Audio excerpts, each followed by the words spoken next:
Lucía, Lucía, espera. La voz de Tomás resonó en la entrada de la iglesia, pero ya era demasiado tarde. Lucía Ramírez, con su vestido blanco empapado por la lluvia torrencial, siguió caminando hacia el altar sin voltear atrás. Los murmullos de los invitados se extendían como fuego por toda la iglesia. «Mira nada más cómo viene», susurró doña Carmen desde la tercera fila. «Pobrecita, pero ¿dónde está el novio?», preguntó otra señora, fingiendo preocupación. Lucía apretó los puños. El agua goteaba de su cabello negro sobre el piso de mármol frío. Cada paso que daba hacia el altar sonaba como un eco en sus oídos. El padre Jiménez la esperaba con una expresión de lástima que ella odiaba más que cualquier insulto. «Hija, tal vez deberíamos...» «No», interrumpió Lucía con voz firme. «Vine a casarme y aquí me quedo hasta que él aparezca o me diga la verdad». Se sentó en el banco central, justo frente al altar. Su vestido dejó un charco pequeño en el suelo. Los invitados comenzaron a inquietarse. Algunos revisaban sus teléfonos, otros hablaban en voz baja. Nadie se acercaba a ella. «¿Alguien sabe dónde está Tomás?», gritó desde su lugar, sin importarle que su voz se quebrara un poco. El silencio fue peor que los murmullos. Lucía sintió cómo las lágrimas se mezclaban con el agua de lluvia en sus mejillas. Había trabajado 2 años extra para pagar ese vestido. Había ahorrado cada peso para esta boda. Y ahora estaba ahí, sola, mientras todos la miraban como si fuera un espectáculo. «Lucía, por favor, vámonos», le susurró su prima Ana, acercándose desde atrás. «Esto no vale la pena». «Claro que vale la pena», respondió sin voltear. «Quiero que todos vean lo que hizo, que sepan qué clase de hombre es Tomás Arango». En ese momento, la puerta principal se abrió con fuerza. Lucía sintió un alivio momentáneo, pensando que por fin había llegado Tomás. Pero cuando volteó vio a un hombre que no reconocía. Alto, bien vestido, con un traje que seguramente costaba más que su sueldo de 3 meses. El desconocido caminó directamente hacia ella, ignorando las miradas curiosas de todos los presentes. Sin decir palabra, se arrodilló a su lado en el banco. «Tú no me conoces», dijo en voz baja, lo suficientemente alta para que solo ella escuchara, «pero necesito pedirte perdón». Lucía lo miró confundida. Sus ojos estaban rojos del llanto, pero había algo en la voz de ese hombre que la hizo sentir diferente. «¿Quién eres tú?», preguntó, limpiándose las lágrimas con el dorso de la mano. «Me llamo Esteban Salazar, y creo que tengo algo que ver con por qué Tomás no está aquí». La iglesia parecía haberse quedado completamente en silencio. Incluso la lluvia había disminuido. Lucía sintió cómo su corazón latía más rápido. «No entiendo nada de lo que dices». Esteban puso su mano gentilmente sobre el hombro de ella. Su toque era cálido, diferente a todo lo que había sentido ese día. «Tu papá trabajó para mí. Bueno, para mi empresa. Se llamaba Elías Ramírez, ¿verdad?». Lucía se quedó sin respiración. Nadie había mencionado a su padre en años, especialmente no en un día como este. «¿Cómo sabes?». «Sé muchas cosas que debería haber dicho hace mucho tiempo», interrumpió Esteban. «Y sé que Tomás también las sabe. Por eso no vino». Los murmullos comenzaron otra vez, más fuertes esta vez. Lucía se dio cuenta de que varios invitados estaban grabando con sus teléfonos. La humillación era completa, pero por alguna razón, tener a ese desconocido a su lado la hacía sentir menos sola. «¿Me vas a explicar qué tiene que ver mi papá con mi boda?». Esteban se levantó y le extendió la mano. «No aquí. Hay demasiada gente viendo. Déjame llevarte a tu casa y te explico todo». Lucía miró su mano extendida. Podía quedarse ahí, esperando a un novio que claramente no iba a llegar, o podía confiar en este extraño que al menos tuvo la decencia de aparecer. Se levantó sin tomar su mano, pero caminó junto a él hacia la salida. Mientras salían, escuchó la voz de doña Carmen otra vez. «Mira nada más, ya consiguió a otro. Estas muchachas de hoy en día...». Lucía se detuvo en seco y volteó hacia la señora. «Al menos este tuvo los pantalones para aparecer», gritó, y siguió caminando. Afuera, la lluvia había parado completamente. El carro de Esteban era exactamente lo que Lucía había imaginado: negro, elegante y probablemente más caro que toda su casa.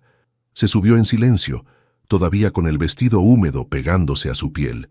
Durante el trayecto hacia su barrio, ninguno de los dos habló. Cuando llegaron a la casa de Lucía, una construcción sencilla de 2 pisos con fachada de ladrillo sin pintar, Esteban apagó el motor, pero no se bajó inmediatamente. «¿Aquí es donde vives?», preguntó mirando hacia la pequeña ventana del segundo piso. «Sí, aquí es. No es un penthouse, pero es mi casa», respondió Lucía con un tono defensivo. No era una crítica, solo recordé algo. Lucía lo estudió por un momento. Sus manos temblaban ligeramente sobre el volante, y había algo en sus ojos que no podía descifrar. Parecía nervioso, lo cual era extraño para alguien que se veía tan seguro de sí mismo. «Bueno, ya me trajiste. Ahora explícame qué rayos está pasando». Esteban respiró profundo antes de hablar. «Tu papá, Elías, trabajó en una de nuestras obras hace 8 años. Era un buen trabajador, todos lo respetaban». «Lo sé, era el mejor albañil del barrio», interrumpió Lucía, «pero se murió en un accidente».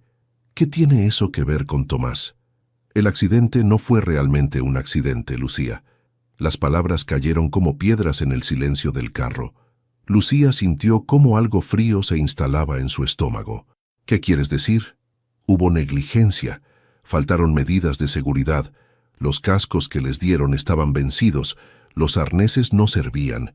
Tu papá cayó del 5º piso porque el barandal estaba mal soldado». Lucía abrió la puerta del carro de golpe. «¿Y tú lo sabías? ¿Desde cuándo lo sabías?». Esteban salió también y la siguió hasta la puerta de su casa. «Sí, lo sabía, y no hice nada. Dejé que mis socios arreglaran el problema con dinero y papeles falsos». «¿Cómo que no hiciste nada?», gritó Lucía, volteándose hacia él con furia. «Mi papá murió. Murió porque ustedes son unos miserables que no gastaron 2 pesos en equipos decentes». «Tienes razón. Tienes toda la razón del mundo. No me digas que tengo razón». Lucía buscó sus llaves con manos temblorosas. «Explícame, ¿qué tiene que ver esto con que Tomás me haya dejado plantada?». «Porque Horacio Arango, el papá de Tomás, es mi socio. Él fue quien se encargó de limpiar el caso de tu papá. Y cuando Tomás le dijo que se iba a casar contigo, Horacio le contó toda la historia». Lucía se quedó inmóvil con la llave en la cerradura. «¿Me estás diciendo que Tomás sabía que ustedes mataron a mi papá y por eso no se casó conmigo?». «No exactamente. Le dijo que si se casaba contigo tú podrías usar esa información para demandarnos, que eras peligrosa». «¿Peligrosa?». Lucía rió con amargura. «Soy costurera, no abogada. Ni siquiera sabía que había algo raro con la muerte de mi papá. Pero ahora lo sabes». Lucía abrió la puerta y entró a su casa, pero dejó la puerta abierta. Esteban la siguió hasta la sala pequeña, decorada con muebles sencillos pero bien cuidados. «¿Por qué me dices esto ahora?», preguntó ella, quitándose los zapatos. «¿Por qué esperaste tanto tiempo?». «Porque soy un cobarde, porque era más fácil fingir que nada había pasado. Pero cuando vi las fotos de tu boda en el periódico local, cuando leí que eras la hija de Elías Ramírez, no pude seguir callado». «Qué conveniente», dijo Lucía con sarcasmo. «Te dio culpa justo cuando ya no puedes hacer nada para arreglarlo.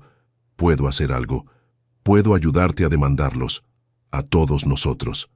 Incluyéndote a ti, especialmente a mí». Lucía se dejó caer en el sillón, todavía con el vestido de novia puesto. Se veía pequeña y vulnerable, pero sus ojos tenían una determinación nueva. «¿Sabes qué es lo que más me duele?», dijo sin mirarlo. «No es que mi papá haya muerto. Ya lloré eso hace años. Es que Tomás me conoce desde hace 5 años. Sabía lo mucho que amaba a mi papá y prefirió humillarme en público antes que contarme la verdad. Lucía, yo...». «No», se levantó del sillón. «No quiero tus disculpas, no quiero tu ayuda, no quiero tu dinero de culpa». Se acercó a la puerta y la abrió completamente. «Vete. Ya hiciste suficiente daño por una vida». Esteban caminó hacia la puerta, pero se detuvo en el umbral. «Si cambias de opinión, este es mi teléfono», dijo dejando una tarjeta sobre la mesa pequeña junto a la entrada. «Y Lucía, tu papá estaría orgulloso de ti. ¿Por cómo manejaste todo esto hoy? ¿Cómo sabes eso?». «Porque él hablaba de ti todo el tiempo en la obra. Decía que ibas a ser alguien importante». Lucía cerró la puerta sin responder. 3 días después de la boda fallida, Lucía no había salido de su casa. Su teléfono no paraba de sonar con llamadas de números desconocidos, y cada vez que abría Facebook o Instagram, aparecían comentarios crueles sobre lo que había pasado en la iglesia. La novia abandonada ya consiguió Sugar Daddy. Escribía a alguien bajo una foto borrosa que habían tomado de ella saliendo con Esteban. «Qué rápido se consoló la pobrecita», comentaba otra persona. Lucía tiró el teléfono sobre la cama y se cubrió la cabeza con la almohada. El timbre de la puerta la hizo saltar. Por un momento pensó que era Esteban otra vez, pero cuando abrió, encontró a Cecilia Arboleda, su antigua maestra de secundaria. «Profesora Cecilia, ¿qué hace aquí? ¿Puedo pasar? Necesitamos hablar». Cecilia entró sin esperar respuesta. Ahora era abogada y tenía su propio despacho en el centro de la ciudad, pero seguía siendo la misma mujer directa que Lucía recordaba. «Me enteré de lo que pasó en tu boda, y también me enteré de quién fue el que te acompañó a salir. ¿Usted también viene a juzgarme? Al contrario, vengo a decirte que ese hombre te dijo la verdad». Lucía se sentó en el sillón, confundida. «¿Cómo sabe usted lo que me dijo?» «Porque yo también sabía lo del accidente de tu papá. Intenté investigar en ese momento, pero todas las puertas se me cerraron. Los testimonios desaparecieron, los documentos se perdieron y a los testigos les dieron dinero para que se callaran. ¿Por qué no me dijiste nada antes? Porque no tenía pruebas. Y porque tu mamá me pidió que no te dijera nada. Decía que ya habías sufrido suficiente». Lucía sintió como si el suelo se moviera bajo sus pies. ¿Mi mamá sabía? Cecilia se acercó y le tomó las manos. «Lucía, tu mamá sabía mucho más de lo que te imaginas. Antes de morir me dejó algo para ti. Dijo que te lo diera cuando fueras lo suficientemente fuerte para manejarlo». Cecilia sacó un sobre amarillo de su bolsa. Estaba sellado y tenía el nombre de Lucía escrito con la letra de su madre. «¿Qué es esto? Ábrelo». Lucía rompió el sello con manos temblorosas. Adentro había 3 cartas escritas a mano y algunas fotografías viejas. La primera carta comenzaba: «Mi niña querida, si estás leyendo esto es porque ya sabes la verdad sobre tu papá». Mientras leía, Lucía sintió cómo la rabia crecía en su pecho.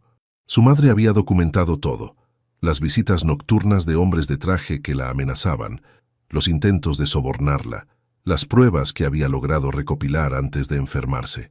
«Mira esta foto», dijo Cecilia señalando una imagen borrosa.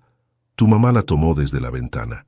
Es Horacio Arango saliendo de aquí una noche, 2 semanas después del accidente. Vino a mi casa, vino a ofrecerle dinero a tu mamá para que firmara un papel diciendo que el accidente había sido culpa de tu papá. ¿Qué había estado tomando? Eso es mentira. Mi papá nunca tomó ni una cerveza. Lo sé. Tu mamá también lo sabía. Por eso no firmó». Lucía siguió leyendo. En la segunda carta, su madre mencionaba documentos escondidos en una caja de zapatos debajo de la cama. Corrió al cuarto y efectivamente encontró la caja. Adentro había fotocopias de reportes médicos, fotografías de la obra donde había muerto su padre y testimonios escritos a mano de otros trabajadores. «Esto es increíble», murmuró regresando a la sala con la caja. «¿Por qué mi mamá no usó todo esto? Porque se enfermó y porque tenía miedo. Estos hombres tienen mucho poder, Lucía, pero ahora las cosas son diferentes». «¿Diferentes cómo?» «Ahora tienes un aliado adentro de la empresa. Esteban Salazar me llamó ayer». Lucía levantó la vista bruscamente. «¿Esteban la llamó a usted?» «Me pidió que fuera su abogada si decides demandar. Dice que él va a declarar en tu contra si es necesario». «No entiendo. ¿Por qué haría eso? ¿Porque parece que por fin encontró su conciencia? ¿O porque realmente le importas?» Lucía guardó silencio por un momento, procesando toda la información. «¿Usted cree que tenemos oportunidad de ganar? Con lo que tu mamá recopiló y con el testimonio de Esteban, creo que sí, pero no va a ser fácil. Van a tratar de destruirte en los medios, van a decir que solo buscas dinero, van a...» «No me importa», interrumpió Lucía. «Ya me están destruyendo de todas maneras». Se levantó y caminó hacia la ventana. Afuera, algunos vecinos estaban platicando en la esquina, probablemente hablando de ella otra vez. «Quiero hacerlo. Quiero demandarlos». «¿Estás segura?» Mi papá era un buen hombre. No se merecía morir así. Y mi mamá no se merecía vivir con miedo hasta su último día. Cecilia sonrió por primera vez desde que había llegado. Entonces mañana mismo comenzamos. Pero primero, necesitamos hablar con Esteban. Es necesario. Lucía, si él está dispuesto a testificar contra su propia empresa, es porque algo cambió en él. Dale una oportunidad de hacer lo correcto. Lucía miró la tarjeta que Esteban había dejado sobre la mesa. Todavía estaba ahí, esperando. Está bien, pero esta vez las cosas se hacen como yo digo. El café donde se encontraron estaba lleno de gente, pero Lucía se sentía como si fuera el centro de atención.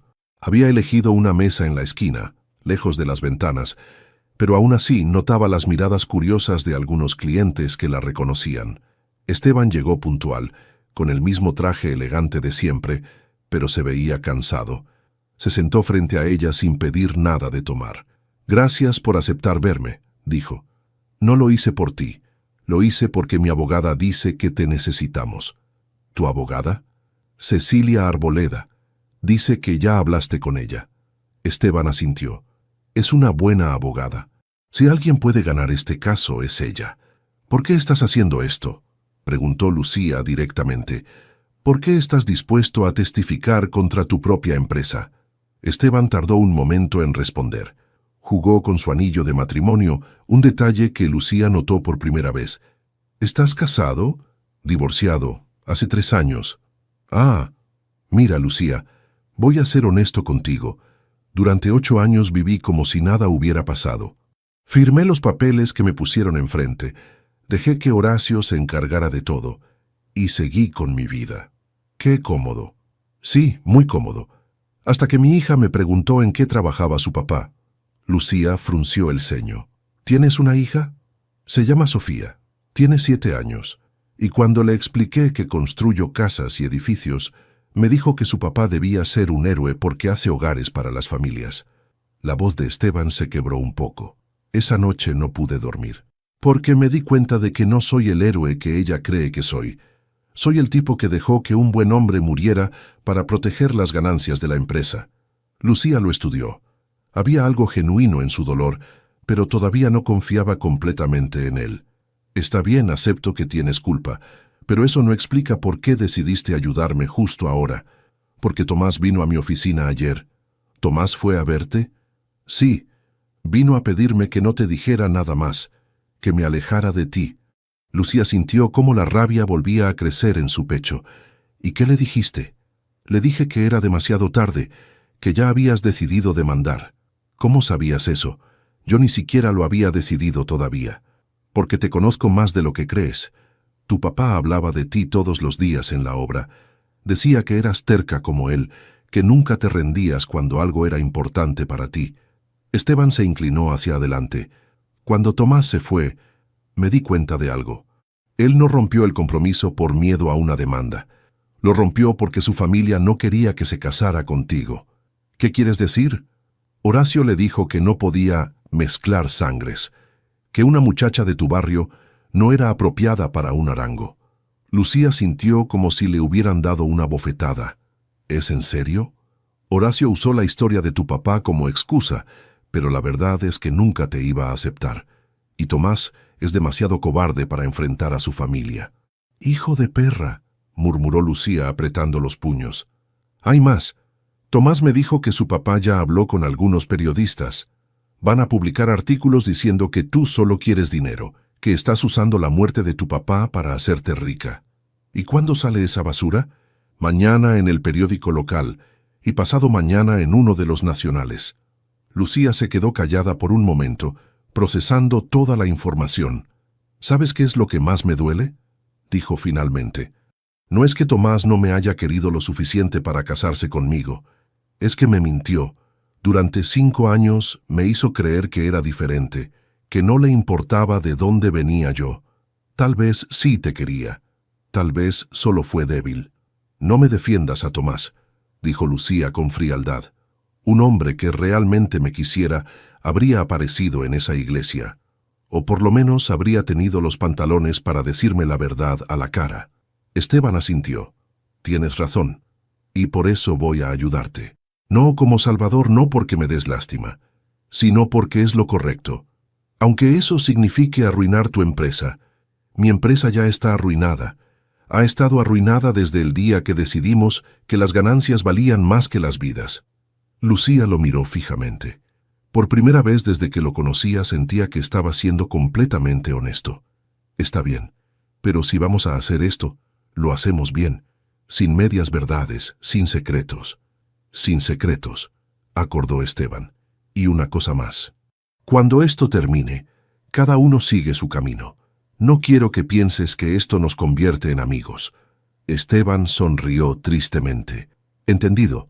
Pero mientras se levantaban para irse, ambos sabían que esa última condición iba a ser la más difícil de cumplir. La reunión en las oficinas de Construcciones Arango comenzó a las 8 de la mañana. Esteban entró a la sala de juntas donde lo esperaban Horacio Arango y otros 3 socios, todos con caras serias y trajes impecables. «Esteban, siéntate», dijo Horacio sin levantar la vista de unos papeles. «Tenemos que hablar». «Ya sé de qué quieren hablar», respondió Esteban tomando asiento. «Y mi respuesta sigue siendo no». «¿No qué?», preguntó Roberto Méndez, el socio más joven. «Ni siquiera hemos empezado. No voy a retirar mi apoyo a Lucía Ramírez. No voy a cambiar mi testimonio. Y no voy a permitir que sigan encubriendo lo que pasó hace 8 años». Horacio finalmente levantó la vista. Sus ojos eran fríos como el hielo. «Esteban, creo que no entiendes la situación.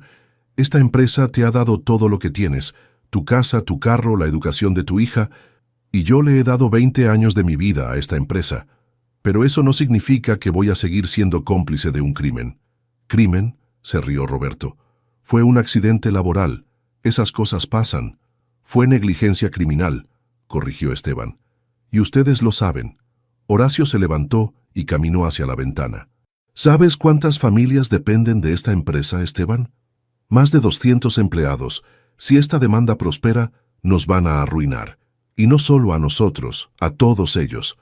Deberían haber pensado en eso antes de usar cascos vencidos y arneses defectuosos». «Ya basta», gritó Horacio volteándose. «No voy a permitir que destruyas todo lo que hemos construido por culpa de una costurera resentida que busca dinero fácil. No hables así de ella. La estás defendiendo. En serio». Horacio se acercó a la mesa. «Te voy a decir algo, Esteban. Si sigues con esta locura, no solo pierdes tu trabajo, pierdes todo. Voy a asegurarme de que ninguna empresa de construcción en el país te contrate jamás». «¿Me estás amenazando?» «Te estoy advirtiendo. Como amigo». Esteban se levantó lentamente. «Horacio, hemos sido socios durante 15 años. Pensé que te conocía. Pero el hombre que amenaza a una mujer que solo busca justicia para su padre muerto no es alguien a quien yo pueda llamar amigo». «Ella te está usando», gritó Roberto. «¿No lo ves? Primero la dejaron plantada en el altar. Ahora apareces tú como el caballero salvador. Te tiene comiendo de su mano. Se equivocan. Lucía no me está usando. De hecho, apenas puede soportar estar en la misma habitación que yo». Horacio volvió a sentarse, esta vez con una expresión más calculadora. «Está bien. Si es así como quieres jugar, juguemos. Pero te advierto que vamos a pelear. Vamos a contratar a los mejores abogados del país. Vamos a demostrar que ella solo busca dinero, y cuando terminemos con ella, no va a quedar nada. Hagan lo que quieran, pero yo voy a decir la verdad». Esteban caminó hacia la puerta, pero Horacio lo detuvo. «Una cosa más. Tomás me pidió que te dijera algo». «¿Qué?». «Que si realmente te importa esa mujer, la alejes de todo esto. Dice que ella no tiene idea del infierno que le espera». Esteban salió de la oficina sin responder. Mientras esperaba el ascensor, recibió un mensaje de texto de un número desconocido. «Tu hija sale de la escuela todos los días a las 3 p.m., ¿verdad?». Sus manos comenzaron a temblar. Marcó inmediatamente el número de la escuela de Sofía. «Señorita Carmen, soy Esteban Salazar, el papá de Sofía. ¿Ella está bien?». «Sí, señor Salazar, está en clase de matemáticas. ¿Pasa algo?». «No, nada. Solo quería confirmar que esté bien». Colgó y marcó otro número. «Lucía, soy Esteban. Necesitamos hablar urgentemente». «¿Qué pasó?». «Creo que me amenazaron. O mejor dicho, amenazaron a mi hija. Hubo silencio del otro lado de la línea. ¿Dónde estás?, preguntó ella finalmente. En mi oficina. Bueno, ya no es mi oficina. Creo que me acaban de correr. Ven a mi casa. Ahora. Cuando Esteban llegó al barrio de Lucía, ella ya lo estaba esperando en la puerta. Por primera vez no se veía enojada con él. Se veía preocupada. ¿Estás bien? No lo sé. Tal vez estoy exagerando, pero... Le mostró el mensaje. Lucía leyó y su expresión se endureció. No estás exagerando. Estos tipos son capaces de cualquier cosa. ¿Crees que debería retirarme del caso? Lucía lo miró fijamente. ¿Tú qué crees? Creo que si me retiro ahora, van a seguir haciendo lo mismo durante años. Van a seguir matando trabajadores y comprando silencios. Entonces ya tienes tu respuesta. Pero mi hija, tu hija va a estar bien, vamos a asegurarnos de eso. ¿Vamos?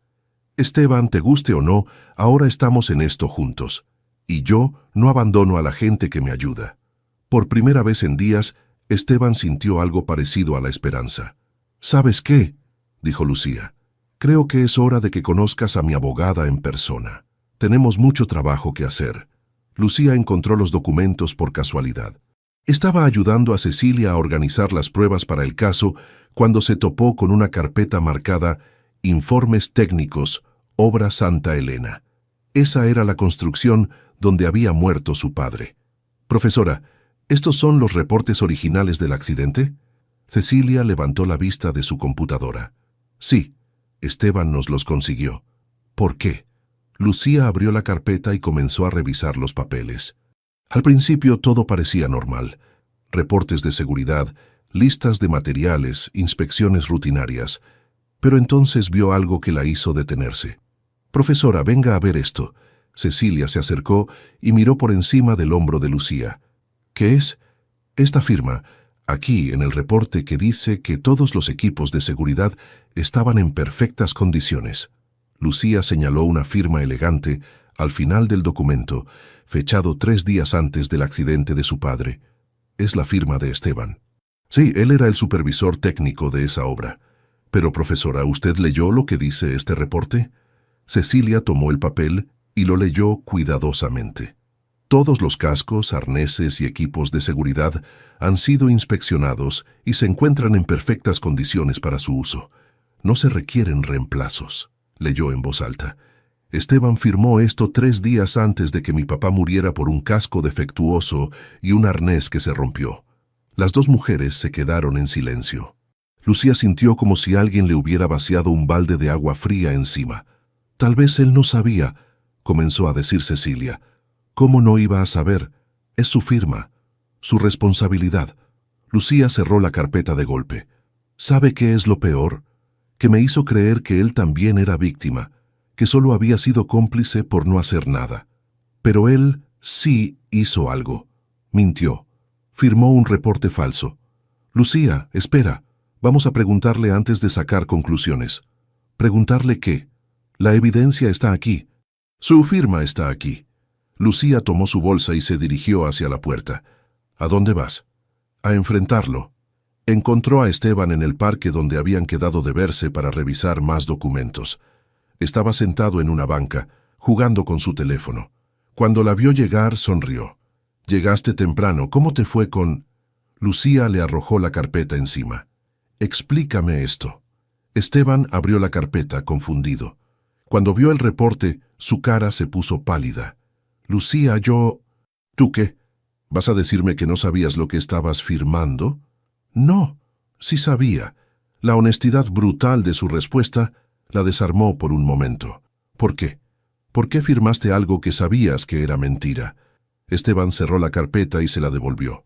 «Porque en ese momento era más importante quedar bien con mis jefes que proteger a los trabajadores.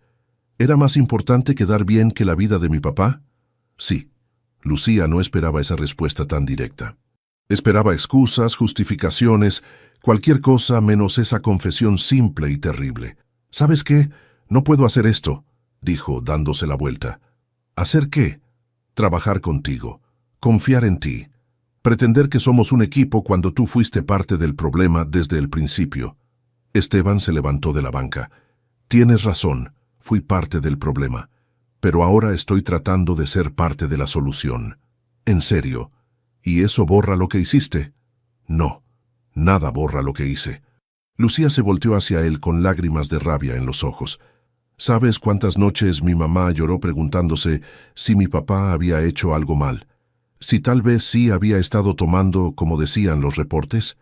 Tu firma le dio validez a esa mentira. Lo sé. No digas, lo sé. No sabes nada. No sabes lo que es crecer pensando que tal vez tu papá murió por su propia culpa. No sabes lo que es cuidar a tu mamá enferma mientras ella se tortura pensando que no conocía realmente al hombre con quien se casó. Esteban se quedó callado. No había nada que pudiera decir para justificar lo que había hecho. ¿Sabes qué es lo que más me duele?, continuó Lucía. Que me hiciste creer que podía confiar en ti, que eras diferente.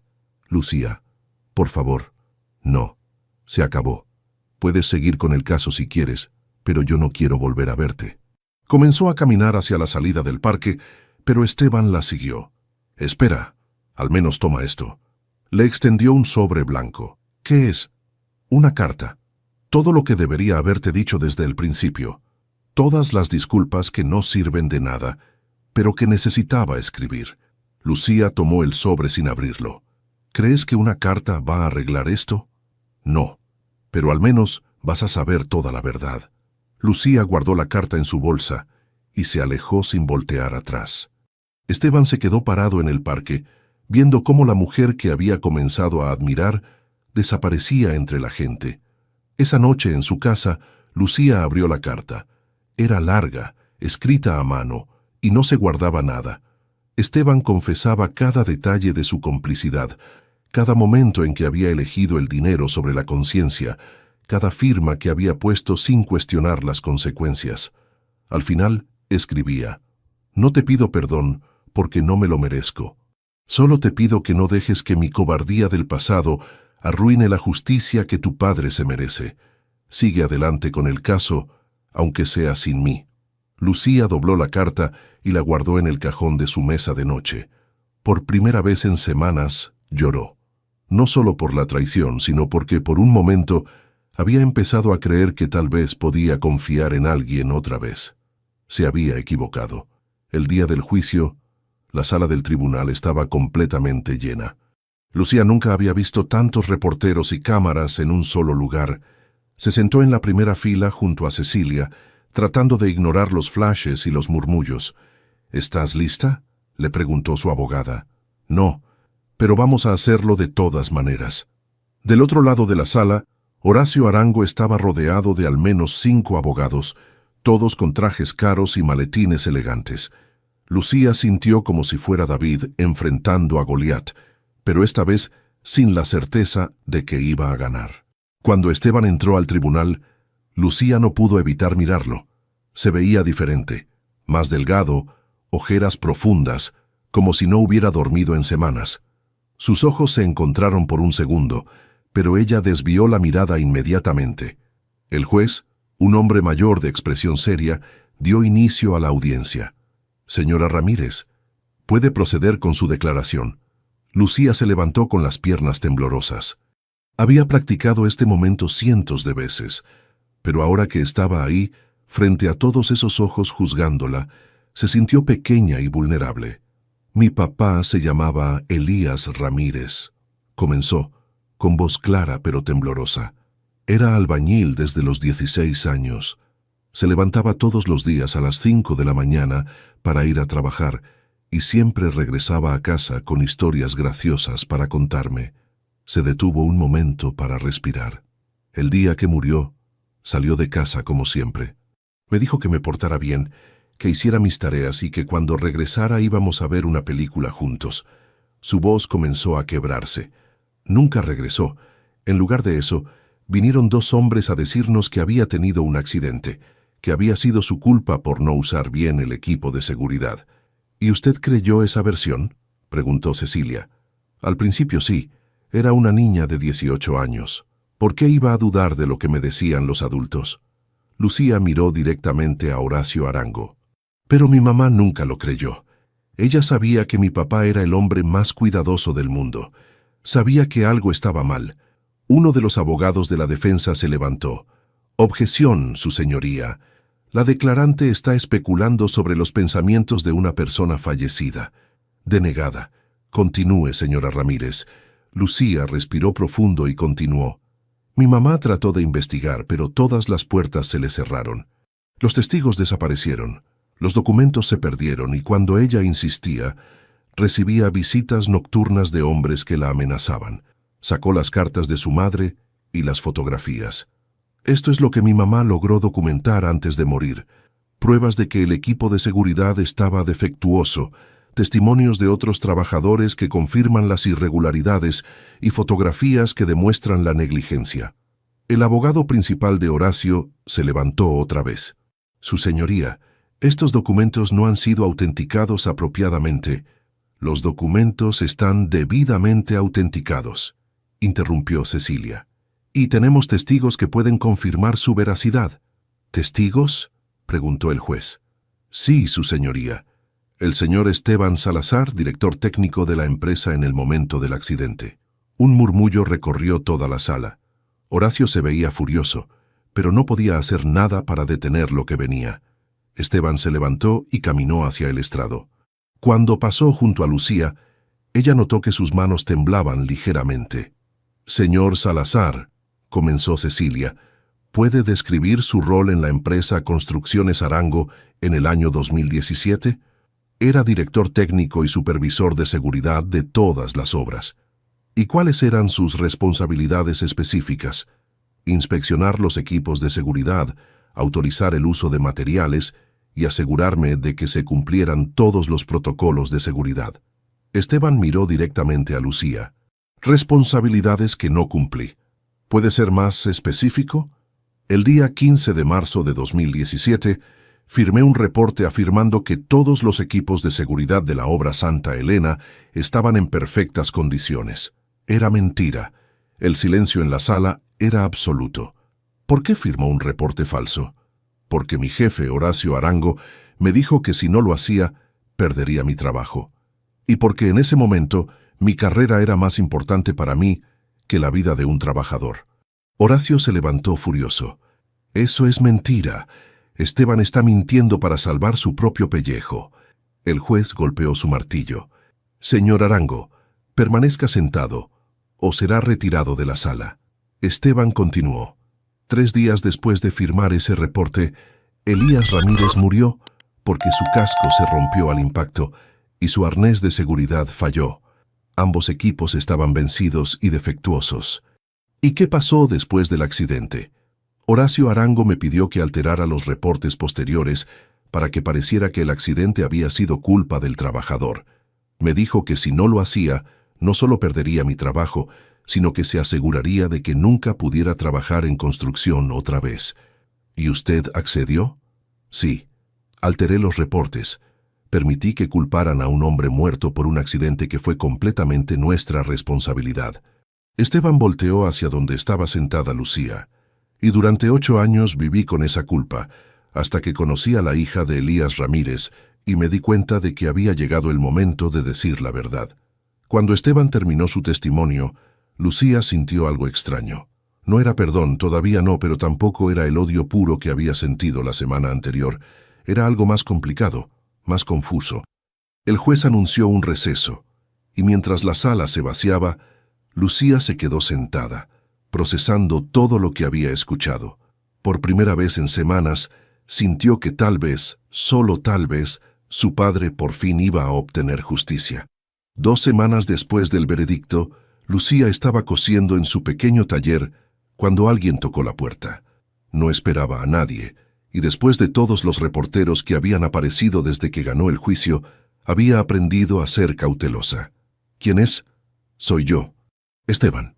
Lucía dejó la máquina de coser y se quedó inmóvil por un momento. No habían hablado desde el día del juicio, cuando él había bajado del estrado después de su testimonio, y ella había simplemente asentido con la cabeza como agradecimiento. Abrió la puerta. Esteban se veía mejor que la última vez, aunque todavía tenía esas ojeras profundas que había desarrollado durante las semanas del juicio. ¿Cómo supiste dónde era mi taller?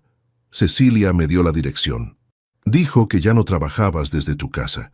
Lucía se hizo a un lado para dejarlo pasar. El espacio era pequeño, pero organizado. 2 máquinas de coser, un maniquí con un vestido a medio terminar y rollos de tela ordenados por colores. ¿Este es tu negocio? Sí. Con parte del dinero de la demanda pude rentar este lugar y comprar equipos nuevos. Esteban asintió, mirando a su alrededor. Te queda bien. Se ve como tú. ¿Como yo? Práctico, sin pretensiones, honesto. Lucía no sabía si era un cumplido o no. ¿Qué quieres, Esteban? Él se quedó callado por un momento, como si estuviera buscando las palabras correctas. Quería saber cómo estabas. Han pasado 2 semanas desde el veredicto y... Estoy bien. Mi papá por fin tiene justicia, Horacio está en la cárcel y tu empresa está pagando por lo que hizo. ¿Qué más podría querer? ¿Y tú? ¿Cómo estás tú? La pregunta la tomó por sorpresa. Durante semanas todo el mundo le había preguntado sobre el caso, sobre el dinero, sobre sus planes futuros. Nadie le había preguntado cómo se sentía ella. Vacía, respondió sin pensar. ¿Vacía? Lucía se sentó en la única silla del taller. Durante meses, lo único que quería era justicia para mi papá. Era lo único en lo que pensaba cuando me levantaba, lo único que me motivaba. Y ahora que la tengo, no sé qué hacer conmigo misma. Esteban se apoyó contra la mesa de trabajo.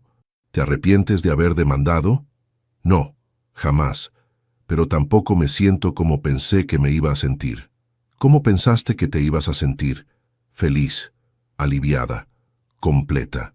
¿Y cómo te sientes? Como si hubiera cerrado un capítulo de mi vida, pero no supiera cómo empezar el siguiente. Se quedaron en silencio por un momento.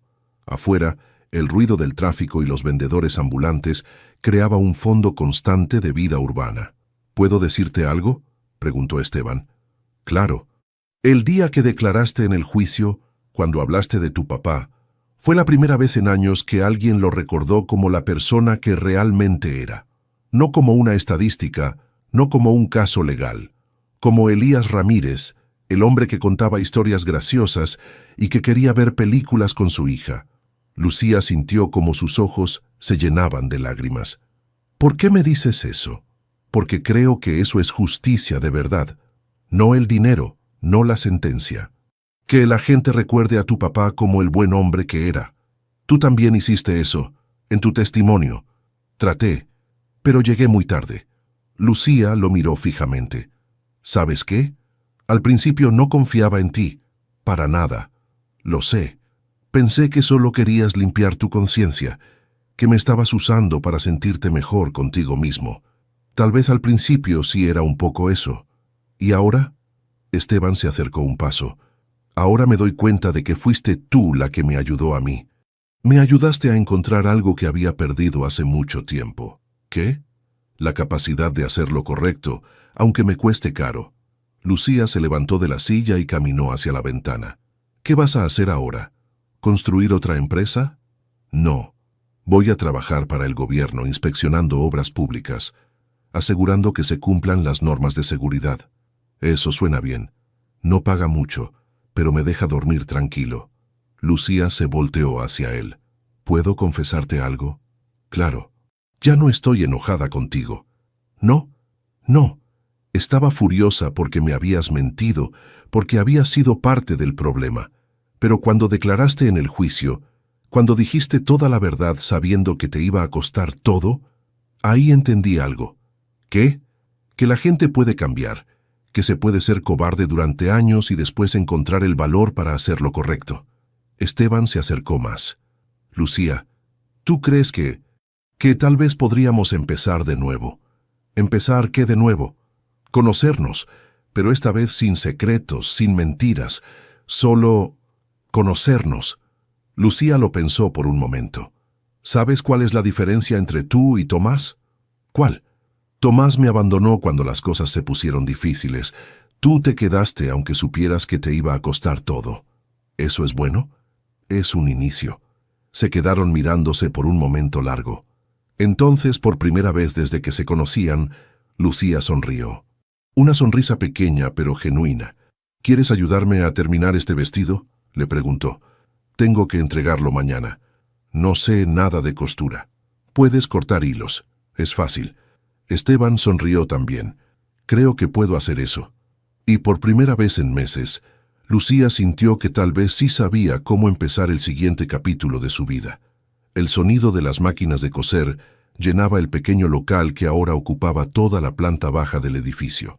Lucía caminaba entre las mesas donde 5 mujeres trabajaban concentradas en diferentes proyectos: vestidos de quinceañera, uniformes escolares, arreglos de ropa usada. «Marta, ese dobladillo está quedando torcido», dijo, deteniéndose junto a una mujer de unos 40 años. «Recuerda lo que te enseñé. Medir 2 veces, cortar una vez». «Ay, Lucía, tengo los nervios de punta. Es el primer vestido de novia que hago sola. Vas a quedar perfecta. Solo respira y tómate tu tiempo». Lucía siguió su recorrido hasta llegar a la mesa donde trabajaba Esperanza, una muchacha de 19 años que había llegado al taller 6 meses atrás. «¿Cómo vas con los uniformes de la Escuela San José?» «Ya terminé 20.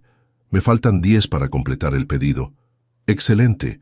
Cuando termines puedes empezar con las blusas para la tienda de Doña Carmen». El timbre de la puerta las interrumpió. Era Esteban, con 2 bolsas de comida china y una sonrisa cansada. «¿Alguien pidió almuerzo?», gritó desde la entrada. Las mujeres dejaron sus trabajos y se acercaron. Durante los últimos meses, Esteban había adoptado la costumbre de llevar almuerzo al taller los viernes, especialmente cuando tenían pedidos grandes que las obligaban a trabajar hasta tarde. «¿Trajiste arroz frito?», preguntó Marta. «Por supuesto», y chop suey para Esperanza, como siempre. Mientras repartían la comida, Lucía notó que Esteban se veía especialmente cansado. «¿Cómo estuvo la inspección de hoy?». «Larga. Encontramos problemas en 3 obras diferentes. Va a ser un reporte muy extenso». «¿Problemas graves?». «Escaleras mal construidas, materiales baratos, falta de señalización de emergencia. Nada que no se pueda arreglar, pero es frustrante ver que algunos constructores siguen tratando de ahorrar dinero en seguridad». Lucía puso su mano en el hombro de él. «Pero los paraste a tiempo. Eso es lo importante». «Sí, pero a veces siento que estoy peleando una batalla que nunca voy a ganar completamente». Nadie dijo que iba a ser fácil.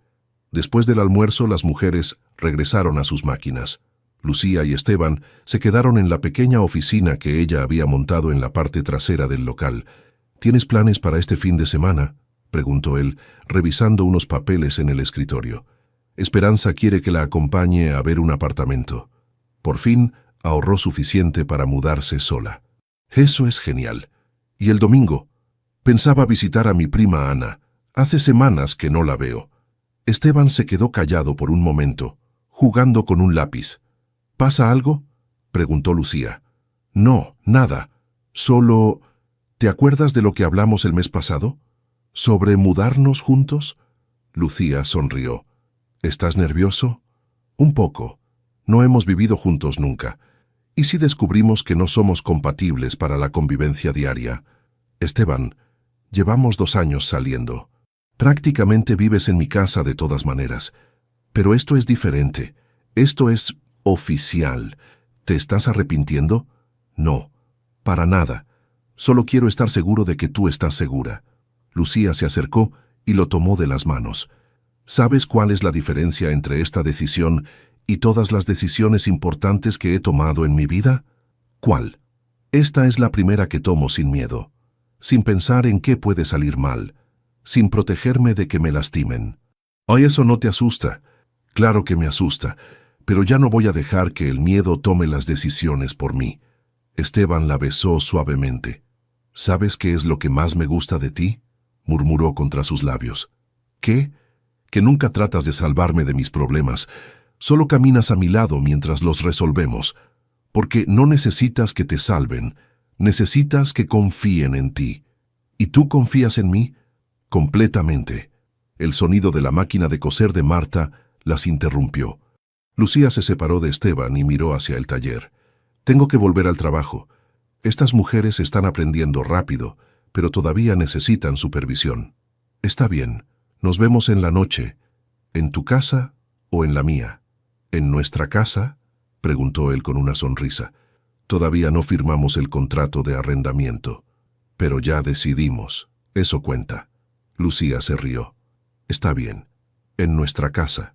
Mientras Esteban se iba, Lucía regresó al taller. Esperanza había terminado los uniformes y estaba empezando con las blusas. Marta luchaba con un dobladillo particularmente difícil, pero se veía determinada. «Señora Lucía», la llamó una de las mujeres nuevas, «¿puede revisar si este cierre quedó bien puesto?» «Por supuesto, Carmen». Mientras revisaba el trabajo, Lucía sintió una satisfacción profunda. No era la satisfacción de la venganza o la justicia legal que había sentido después del juicio.